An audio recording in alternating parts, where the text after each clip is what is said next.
What's up, my wizards? It's Dev and Igby from Mtg. We like magic, and today I got a list I'm pretty excited about bringing to you because I have had a lot of success with this deck so far. Here's Bant Dinosaurs. What? That's right, Bant Dinos. We may lose access to like Regisaur Alpha and red removal that can take out little dudes and stuff in the early game. Here you go, Igby. But we gain access to a bunch of awesome white removal that can take out like all the most popular threats in the format. Plus, we still get a lot of really good threats of our own. We're just a classic mid-range deck that can kill your dudes and stomp through with big dudes of our own. So, and as far as the blue goes, we'll get to that when we get to it. But for now, let's get started. But first things first, just a little bit of ramp to get us off the ground. You know, we're not going to play as much ramp as a dedicated ramp deck would. These are how we're promised decks to play like 11 to 14 pieces of ramp. That ain't us. That's a little bit much. You know, we're not dropping in a full giant turbo into this car. We're just wanting to tune up certain parts of the engine to get the machine running a little bit faster. So with that in mind, we're going to play 3 copies of Thunderherd Migration and 4 copies of Drover of the Mighty.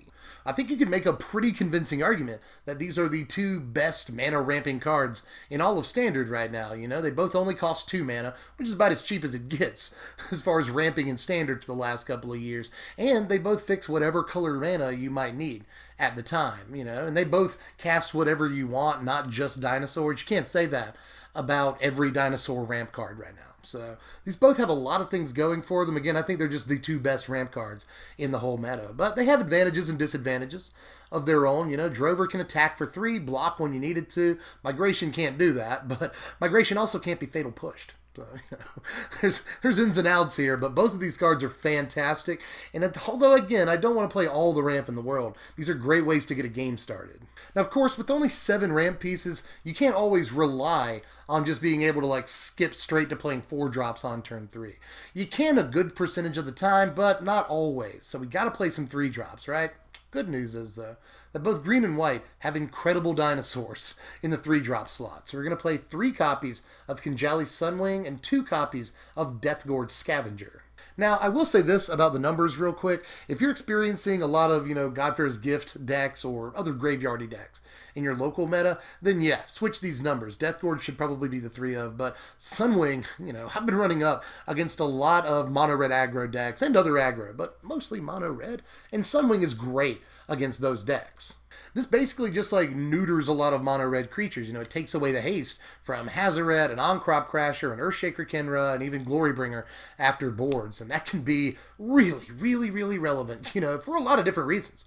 Not only will it keep you from, you know, being caught on your back foot, taken by surprise by these haste creatures, and allow them to get a little bit of tempo on you, you know, that won't happen. But also, when their creatures come into play tapped, it gives you more of a chance to get in damage when you need to. So, Sunwing's crazy, you know, on top of all of that, it's a flying creature, gets in easy damage against a lot of decks, and it forces a lightning strike or an abrade that they would probably rather use on something else. So there's just so many good things, in my opinion, about Sunwing that it gets the 3 of call here. Now, we're actually playing a fair amount of 4-drops in this deck, but only one of those 4-drops is a creature. We're going to play 4 copies of Ripjaw Raptor, of course. Status report on Ripjaw Raptor? It's still good. You know, this card's always been fine. I've gotten the chance to play it a few times now, and it always does work for me.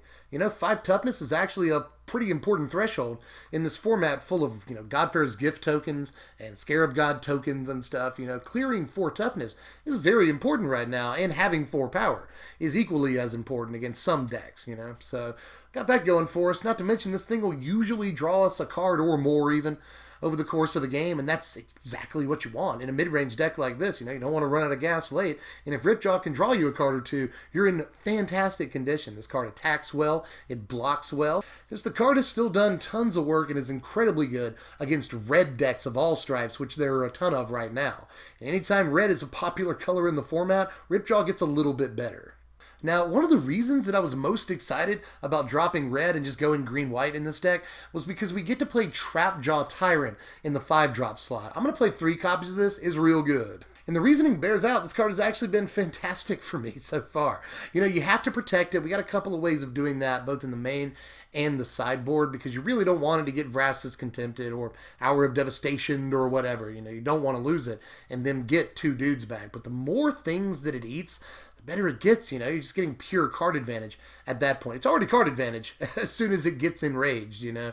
You've got a dude, you took away one of their dudes, that's card advantage. But the more dudes it ends up eating, the crazier it gets. It's a huge threat when it attacks in, because almost anything that blocks it is going to get exiled. So card is unbelievable once it does get rolling, and it's also a pretty great creature to have untapped during their attack step. They'll really think twice about a lot of things they could do during that attack step if you've got an untapped Trapjaw.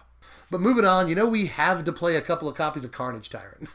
I apologize for the price tag, but this is a competitive deck, and this is the best 6-drop dinosaur out there, and it's still really tough to deal with, obviously. You know, Settle the Wreckage and stuff like Doomfall can answer a Carnage Tyrant, but those are just about the only things. And CT is just good against, like, any deck that you drop him against. You know, he's obviously the dream against Control, where one of their only options is usually a Settle the Wreckage, and they have to draw it, or they just can't do much, other than maybe try to race with Approach of the Second Sun, but it's going to be tough to do, son. So Carnage Tyrant is crazy against Control like it's designed to be, but even if you drop it against mid-range on turn 5, you can turn the corner that way, and if you can somehow hold off aggro until you can drop this in game 1, then you can probably turn the corner that way. You're in pretty good shape, but against mid-range and especially Control, the card is still absolutely ridiculous and does exactly what it's designed to do: finish games. But our last dino in the deck is just a singleton copy of Ghalta. I don't want to go all the way. You know, we're not playing all of the creatures in the world in the deck, and we're not usually going to have more than a creature or two on the battlefield at any given time, especially in the mid-game. You know, once it gets late, we can have a fuller board, but for the most part, we're not going to have all the creatures or anything. So it's not going to always be super easy to drop a Ghalta, but it is worth pointing out that we do have like Ripjaw, Carnage Tyrant, even Drover of the Mighty can go a long way towards casting a Ghalta once you have another dinosaur out. So, you know, even with just a couple of pieces on board, Ghalta can be relatively easy to cast on turn 5, let's say. But I didn't want to go all the way and play like 3 or 4 Ghaltas. I think 1 is actually fine. But we're into the spells here, and I'll look at our removal package first, because we're playing a fairly diverse removal package, starting with the 3 copies of Baffling End. I actually think that Baffling End is like one of the biggest reasons that it's safe now to come off of red in our dinosaurs deck and just play green and white, you know? It used to be that we needed things like Shock, Magma Spray, and Abrade, and Lightning Strike, Harness Lightning, all that stuff in the early game to ping, you know, small creatures, keep them off our back so we can develop our board and not die in the meantime. But now we have Baffling End to replace, you know, Abrade and Lightning Strike, which is great because it's actually better in a lot of situations against mono red decks. You know, those decks can't do anything. They can't do squat about enchantments, and this will keep things like Earthshaker Kenra from ever eternalizing, which is a really big plus. We also get 3 copies of Savage Stomp, which isn't going to get played super early, but we can squeeze it on top of other plays on like turn 4, turn 5. Really like that about it. You know, efficient use of mana is important in the mid-game turns, and this helps us use our mana really efficiently on those turns. Get a creature and kill a thing and get a counter. That's really good. And sometimes even trigger Enrage. This is obviously good for triggering Enrage. On Trapjaw Tyrant, it's amazing. And Ripjaw Raptor for that matter, you know. And it makes them bigger in the process. So it's just a ridiculous card. It's usually not going to get cast until the mid game, but you'll love it when you do have it. Let me just say that. Let's finish things up here with some loose ends in the 4-drop slot. We're going to play 2 copies of Ixalan's Binding, 1 copy of Cast Out, and 1 copy of Settle the Wreckage. And there are reasons that we've split them like this. I really like Ixalan's Binding. Again, I've said this a million times. It's like card advantage. You know, if you get it on their Hazoret, they have no way of removing it. So any copies of Hazoret they draw from then on out, they can never play, which is card advantage. That's unbelievable, and it works equally well on things like Rekindling Phoenix and Scarab God. So I love Ixalan's Binding, but sometimes we need an instant speed answer. You know, things like Godfarer's Gift, or for instance, Glorybringer is another good example. Cast Out, Hazoret, you know, Cast Out can be a great option in those situations, and unlike Binding, we can cycle it away if we don't need it. And finally, Settle is an obviously amazing card, but we can't play too many 4-drops, obviously, even despite our ramp. I don't want to go crazy and play all the 4-drops in the world, plus this costs double white, which is a little bit harder to get to on turn 3 or 4 than something like Binding or Cast Out. So we got to be a little bit careful, but obviously Settle is ridiculous against any aggro deck, especially mono-red aggro, where you can catch a Hazoret and maybe another creature or two if they're not playing around Settle. And a cool thing about that, by the way, is that if they're playing, you know, if Mono Red's playing against a deck like Blue-White Approach and it knows it, it'll play around Settle the Wreckage. But, you know, the first couple of games, I don't know that they're going to expect you to have Settle. I don't think they'll be as likely to play around it. At least that's been my experience. But we're not quite done with the main deck here. We got a couple of more cards, both for just 1 green mana, that I want to talk about. The first of which is Blossoming Defense, which we'll play a 2 of in the main. Now, the number one reason that I'm playing this card is to protect Trapjaw Tyrant when we need to. You know, it's just like Hostage Taker, but it can take multiple hostages, so you really don't want to lose your Trapjaw in a close game because they'll just end up blowing you out. So Blossoming Defense, I think, is a must-play in this deck for that reason alone, but there's also the fact that Blossoming Defense is just a boss card regardless, you know? It's a 1-mana counterspell against removal. It's ridiculous in combat. You can blow them out in combat when they go to block with something or even attack in with something and they're not doing their math correctly or they're not accounting for Blossoming Defense, you know? It's just a great card that can do all kinds of crazy things, much less protect Trapjaw. I think it earns a couple of slots. And finally, we'll play 3 copies of Commune with Dinosaurs in the deck. This is another card that just kind of does it all. It's kind of an Attune with Ether. We're a 3-color deck. Even though you haven't seen any blue cards, we're a 3-color deck. So the ability to dig a few cards in and try to find the land, the blue source that we need at any given time is really valuable. It's an amazing turn 1 play that can turn a 2-lander into a 3-lander, which is really good for an opener, and it can grab a dinosaur when you need it to. It's essentially a draw a card spell for 1 green mana. Like, what's not to like about that? This is even a card that makes Thunderherd Migration a little bit better. I've already said that we have like a 90% chance of getting, you know, of having a dinosaur and being able to cast Migration on turn 2. Well, Commune with Dinosaurs on turn 1 makes that chance go up even more. So Commune is just incredible in this deck. It allows us to run fewer lands while still fixing our mana and finding dinosaurs when we need to. The card is ridiculous. Now we're playing 23 lands in this deck. Seems a little bit low, but again, we got Ramp, we got Commune. We'll be totally fine. Not to worry. And you see our blue sources there. I really like having Irrigated Farmland as a blue source, you know, because it gives us a way to cycle it away game 1. You know, 23 looks low, but I'll make this point again. With our Ramp and Commune with Dinosaurs, we've got well over 30 mana sources in this deck. You know, half the deck is mana sources, so flooding is still pretty likely in some games. So having a bunch of lands, you know, not just the blue-white bicycle land, but also the green-white one that we can cycle away when we do flood out is really important. It's a way of giving this deck a way to draw cards that it wouldn't normally have.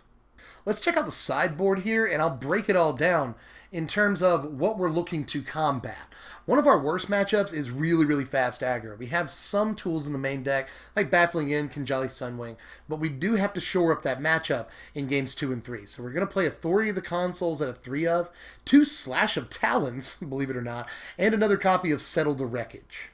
Authority is just very obvious. You know, we're sort of already playing Authority in the main deck with our Kinjali Sunwing, but this is a way, especially if we lost game 1 and we're on the play for game 2, to get out there as early as possible and really mitigate a lot of what they're going to try to do in the early game to where we can go over the top a little bit more easily. Authority is great for that, but Slash of Talons, actually a lot better than it looks. I've seen a lot of sideboards adopting this card against mono-red aggro decks lately, and I can see why. It's great to have almost any point in the game. You know, you open the game with it in your beginning, in your starting hand, and it's fine there. But even if you top deck it on, you know, turn 6, the card is still pretty fine and can kill like 80% of the cards in their deck.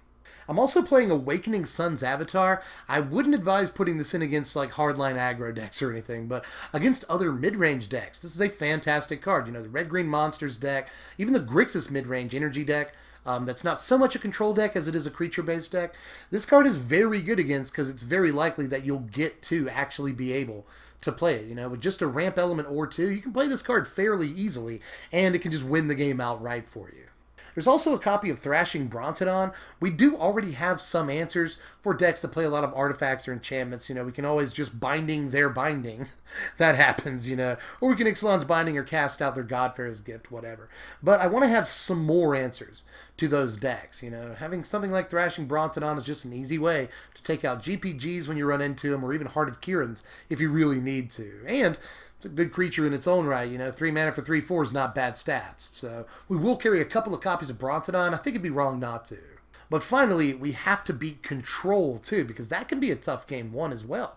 But we shore it up pretty easily with the 4 copies of Negate, the one copy of Carnage Tyrant, and a solitary island. Now we're putting in the islands so that we can Thunderherd migration for it. That's the big deal there. Plus, we'll actually need more blue sources after we sideboard and we want to get to this negate. But, negate is obviously the star of the show here, the one blue card in the entire deck, but it's that good, I'm telling you. If you're trying to beat stuff that beats Carnage Tyrant, and again, note that you'll side in a third Carnage Tyrant against control decks. So you're really looking to protect these Carnage Tyrants. Very important, your game plan against control. So if they have things like Doomfall, very often Settle the Wreckage is what we're most worried about. Having negate to say no is incredibly valuable and will win you the game very often, because if they don't have or draw another answer to your Carnage Tyrant after you've countered their one, then they're in a lot of trouble. And finally, before we move into the power rankings, just a couple of cards I didn't play that I know I'm going to get asked about. So first of all, Kinjali's Caller. I just didn't feel like this was worth the slots in the end. Our deck cannot be 64 cards. So that's the most simple reason for putting it in, but honestly for not putting it in. But I felt like Thunderherd Migration and Drover of the Mighty were just much, much better cards to be playing if we're looking to ramp, And Kinjali's Caller only ramps dinosaurs, which we're only playing 17 of. It can't attack outside of that unless it gets a counter, But it's just not the best card, you guys. And we can't guarantee that we're playing it on turn 1 either, considering we don't have all the untapped white sources on turn 1. So I just didn't think Caller was a great call for this deck, pun intended. There's also Siegehorn Ceratops. I just couldn't find the 2-drop slots for this. We have to play Drover, we have to play Thunderherd. I think it's better to play Ramp than try to be aggressive here, especially with a card that's really tough to enable in this color combination.